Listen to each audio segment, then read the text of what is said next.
नमस्कार दोस्तों, आप सबको मेरे चैनल पर स्वागत है। कुछ साल पहले की बात है। एक गुरु और शिष्य जंगल से होते हुए अपने गांव जा रहे थे।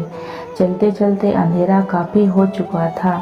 शिष्य ने अपने गुरु से कहा, गुरुजी, रात काफ़ी हो चुकी है, अगर आप कहें तो आज की रात यहीं आसपास किसी गांव में गुजार लें। गुरुजी ने कहा, ठीक है, और वे पास ही एक गांव में एक छोटा सा घर के पास जाकर रुक गए और घर के दरवाजा पर शिष्य ने आवाज़ लगाई। उस घर से एक आदमी बाहर आया।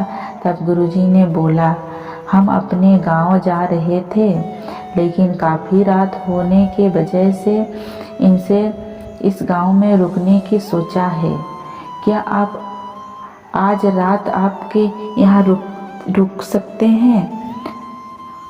हाँ, आदमी बोला, हाँ क्यों नहीं, आप दोनों अंदर आइए।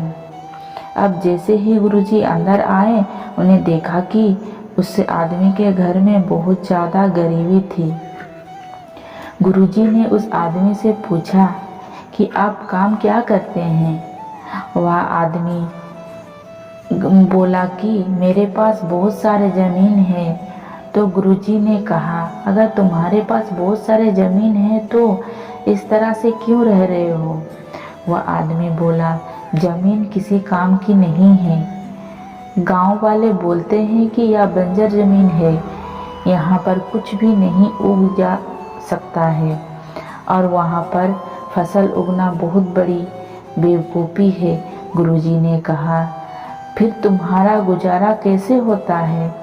उस आदमी ने कहा, मेरे पास एक भैंस है जिसे मेरा पूरा घर चलता है।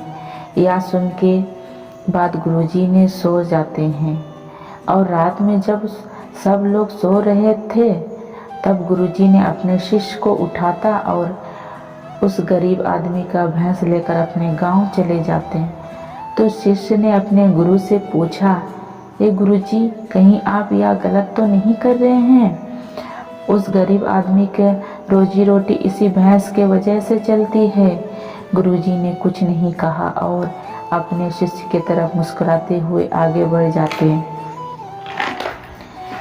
इस बात को तकरीब 10 साल गुजर गए और जो गुरु का शिष्य था वह बहुत बड़ा गुरु बन चुका था।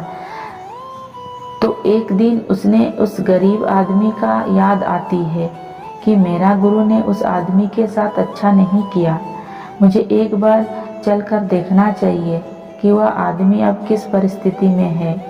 वह शिष्य उस गांव की तरफ जाता है और वहां जैसे ही पहुंचता है तो वह देखता है कि जहां वहां आदमी का झोपड़ा था, वहां पर एक बड़ा सा आलीशान महल बन चुका है और उस झोपड़ी के बाहर जो बंजर ज़मीन थी उस पर फल और फूलों के बगीचे लगे हुए थे।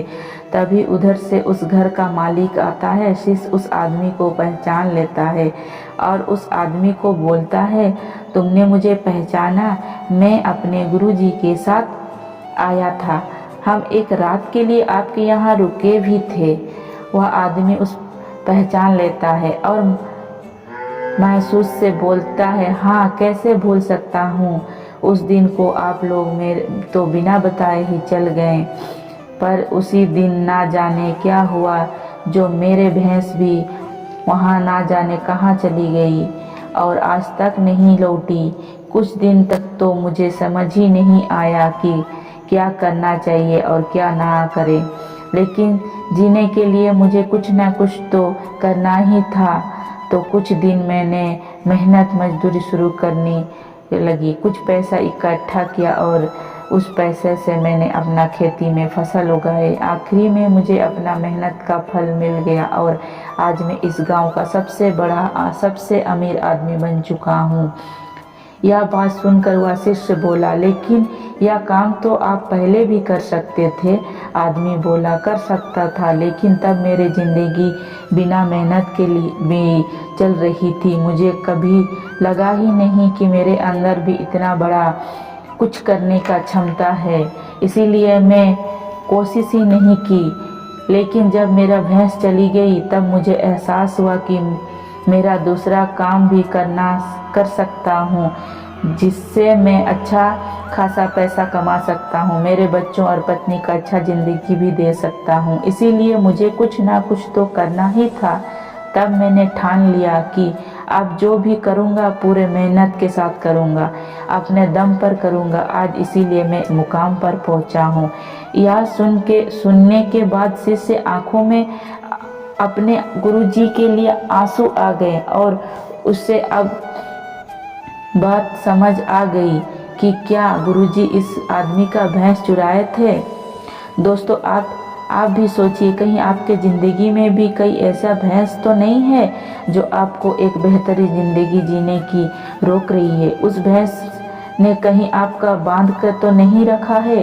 अगर आपको लगे कि ऐसा है तो आगे बढ़िए, हिम्मत करिए और अपने रस्सी को काटिए और आज़ाद हो जाइए।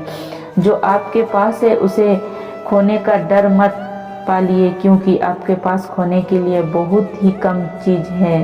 पर सोचिए, अगर आप कामयाब हो जाइएगा तो पाने के लिए पूरे दुनिया आपके पास है। तो जाइए और उसे पाकर दिखाइए और अपने ज़िंदगी की और एक सफलता ज़िंदगी बनाइए।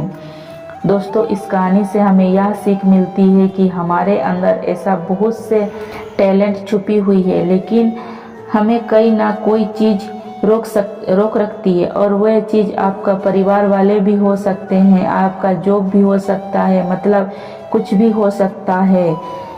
तो देखिए, आपके पास भी तो भैंस की जैसी कोई दूसरी चीज़ तो नहीं है जैसे आपको आगे बढ़ने से रोक रखा है।